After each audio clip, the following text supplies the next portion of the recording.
Bonjour, alors aujourd'hui on va voir le lemme d'Artine. Le lemme d'Artine, c'est le terrier du lapin qui va nous amener vers le monde des merveilles de la théorie de Galois. Mais bon, sous cette forme, il peut bien se placer dans des leçons comme développement, style le rang, sur le rang d'une matrice, système linéaire, dimension, etc., etc. Et évidemment, extension de corps, voilà, quoi, tout ce qui est sur les corps. Pas sur les corps finis, mais sur les corps en général. Donc on va voir ce lemme d'Artine, voir que finalement la preuve est pas très difficile, mais très astucieuse quand même. Alors, avant le lemme d'Artine, il y a ce qu'on appelle communément le lemme de Dedekind, qui dit que si L et L' sont deux corps et les sigma i de 1 à n des morphismes de corps 2 à 2 distincts, alors il convient de rappeler que, évidemment, les morphismes de corps ne forment pas un espace vectoriel, mais ils sont indépendants dans la structure de L' espace vectoriel des fonctions de L vers L', par exemple. Voilà.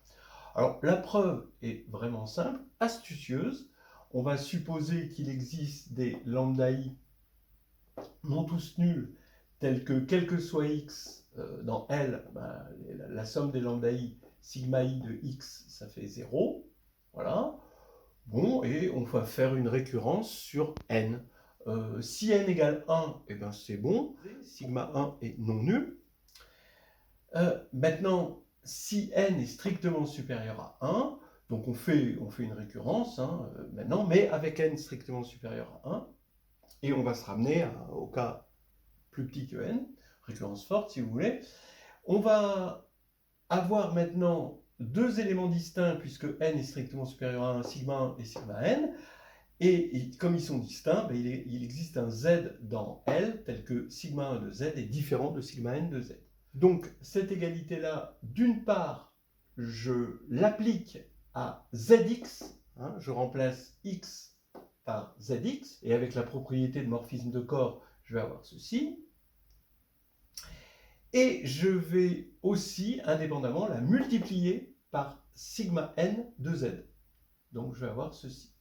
Ce qui va faire que quand je vais soustraire, eh bien je vais avoir élimination ici du nème terme, et je vais avoir une plus petite relation linéaire entre les sigma i, et elle est non nulle, parce que justement, ici, on va avoir lambda 1. Alors, bon, évidemment, je vais supposer, ici, on peut toujours supposer que lambda 1 est non nul, on fait la suite, quitte à permuter les sigma i, donc lambda 1 est non nul, et je vais avoir comme coefficient lambda 1 facteur de sigma 1 de z moins sigma n de z, qui est non nul, ça va me permettre d'appliquer ma récurrence. Voilà, donc le lemme de Dedekind, il est simple. Le lemme d'Artine, maintenant, dit que si h est égal à sigma 1 jusqu'à sigma n, et h est un sous-groupe d'automorphisme de L, on pose K l'ensemble des h invariants de L, donc il s'agit des éléments x de L tels que sigma i de x est égal à x quel que soit i, voilà. Et il se trouve que K est un corps, bon ça c'est assez évident, et on va avoir la dimension de L sur K qui est égale exactement à n, c'est-à-dire à l'ordre de h. Alors, dans un premier temps, on va démontrer supérieur ou égal, dans un deuxième temps, inférieur ou égal, et vous allez voir que le supérieur ou égal n'utilise pas la structure de groupe de H, en revanche, le inférieur ou égal l'utilise. Alors, supérieur ou égal, supposons que ce soit strictement plus petit que n. Donc, ce serait de dimension finie, et je pourrais avoir une K base de L. Bon.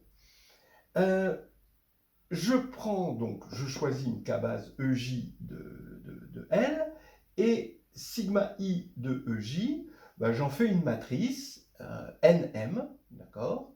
Voilà, les sigma i arrivent en ligne comme ça, et les EJ là en colonne, et j'appelle grand M cette matrice, elle est à coefficient bien sûr dans L.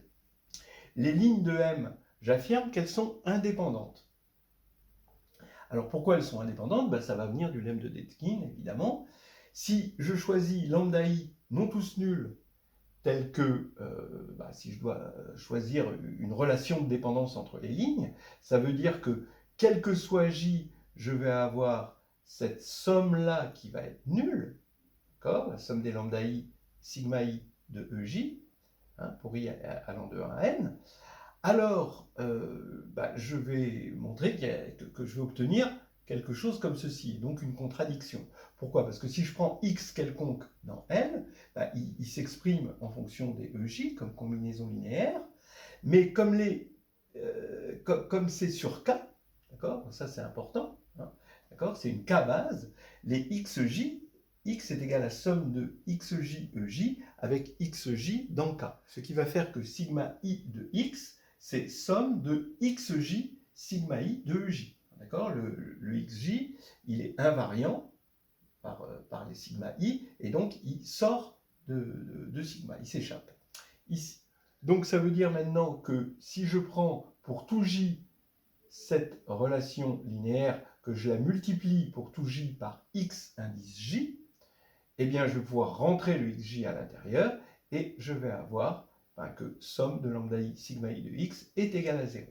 Et donc ça, on a pris x quelconque, et là c'est une absurdité, parce que les lambda i ne sont pas tous nuls, or c'est en contradiction avec le lemme de Dedekind. Ce qui est absurde, parce que si m, petit m, était strictement plus petit que n, le rang de m serait strictement plus petit que n, et on ne pourrait pas avoir n lignes indépendantes, évidemment. Voilà, donc ça c'est déjà un premier temps. Deuxième temps, l'inégalité dans l'autre sens, c'est-à-dire qu'on va montrer que ceci est plus petit que n. Ce qu'il faut montrer, c'est que à chaque fois que vous avez n plus 1 vecteurs dans L, eh bien, ils sont liés sur K. Il y a une relation de dépendance sur K. Et on va partir de n plus 1 vecteurs et on va construire une relation de dépendance. Donc pour ça, voici la matrice n égale sigma i moins 1 de ej. Alors j va de 1 à n plus 1 et i toujours de 1 à n. Bon, j'ai mis le moins 1, c'est une petite coquetterie. Si on ne veut pas ne pas le mettre, c'est pas grave. J'affirme évidemment que les n plus 1 colonnes sont liées, parce que ce sont n plus 1 vecteurs dans un espace de dimension n, bien sûr. Donc il y a une relation de liaison, il y a trop de colonnes par rapport à ce qu'il y a de lignes, et on va avoir une relation de liaison non nulle, c'est-à-dire que les lambda j sont non tous nuls. Et on va avoir cette relation de liaison, et cette relation de liaison, là, cette fois-ci, est valable quel que soit i. D'accord? Une somme de j égale 1 à n plus 1. J'applique maintenant sigma i à cette relation de liaison, qui était pour i, et donc je vais avoir les relations somme de j égale 1 à n plus 1 de sigma i de lambda j, ej, bien sûr, égale 0. Et ça, pour tout i. Donc maintenant, je vais bêtement faire la somme de toutes ces égalités et je vais récupérer les termes en ej. Qu'est-ce que c'est le terme en ej? Ça va être la somme des sigma i de lambda j. Et la somme des sigma i de lambda j, j'appelle ça la trace. Donc, bon, ça s'appelle la trace, c'est pas moi qui l'appelle la trace, évidemment. Donc, c'est trace de lambda j. Mais qu'est-ce que c'est trace de lambda j? Regardez, trace de x, c'est la somme des sigma i de x. Quand vous prenez un sigma dans H, c'est forcément un sigma j, d'accord? Et quand vous allez appliquer sigma j à trace de x, vous voyez que, étant donné que tout le groupe est ici et qu'on a fait la somme sur tous les éléments du groupe, eh bien, on ne fait qu'une translation, donc une bijection de H dans H, et la somme, ici, va rester la même. Donc, trace de x est invariant par H. Donc, il est dans K. Voilà. C'est pour ça que ici, je vous disais, H, on va se servir dans cette inégalité que c'est un groupe, alors qu'ici, non. Voilà. Donc, on a une relation de liaison.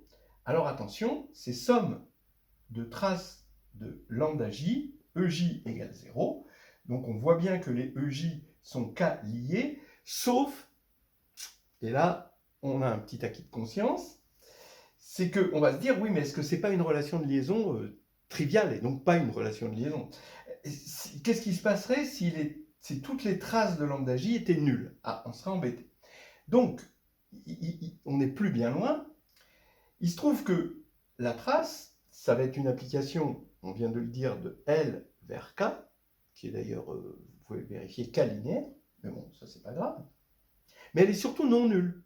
Pourquoi? Parce que si la trace était une application nulle, eh bien, ce serait contraire au lemme de Dedekind qui dit que ceci est libre. Donc, on est sûr qu'il existe un Z tel que trace de Z est différente de 0. Maintenant, de la relation de liaison ici, je sais qu'il existe un J tel que lambda J est différent de 0. Donc, je vais faire Z lambda J moins 1. Je vais multiplier cette relation par Z lambda J moins 1, de sorte à être sûr qu'en J, j'aurai un Z ici. Et donc, quand j'aurai ma formule de trace, eh bien ici, j'aurai trace de Z. Donc, je suis sûr d'avoir une relation non triviale en modifiant les lambda J et en multipliant par ce nombre-là. Voilà. Et maintenant, on a trouvé notre relation et on a obtenu l'inégalité inverse et le lemme d'Artin. Maintenant, on va voir comment le lemme d'Artin peut nous aider à obtenir un début de correspondance de Galois. Donc finalement, le lemme d'Artin disait que si on a un sous-groupe fini de haute de L, alors le degré de L sur le corps d'invariant de H invariant de L est égal exactement à l'ordre de H. Voilà.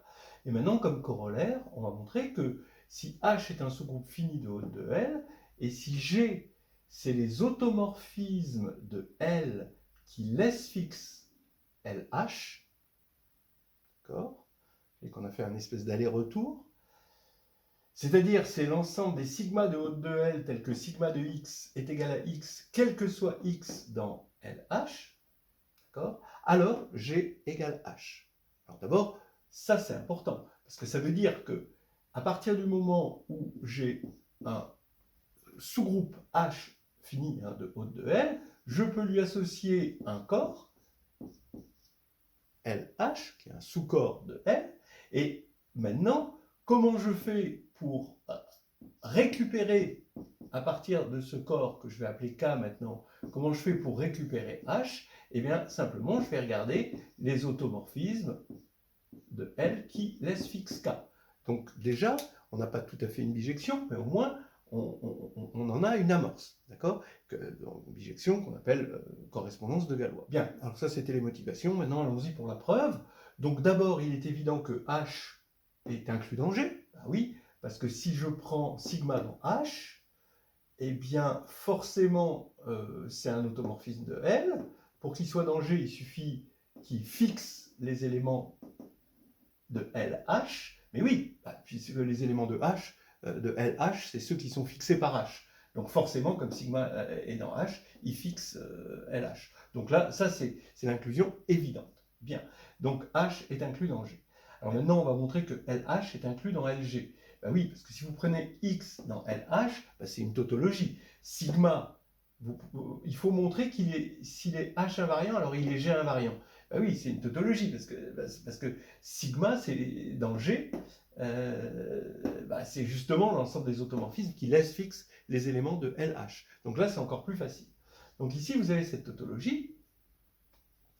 Et donc, regardez, vous avez LH qui est inclus dans LG, qui est inclus dans L, ce qui veut dire que le degré de l'extension ici de L sur LG est plus petit que le degré de l'extension de L sur LH. Mais d'après le lemme d'Artin, ça c'est le cardinal de G et ça c'est le cardinal de H. Donc G est le cardinal plus petit ici. Or on avait cette inclusion, donc on a G égale H. Et voilà, c'était le lemme d'Artin et évidemment l'invitation à la théorie de Galois.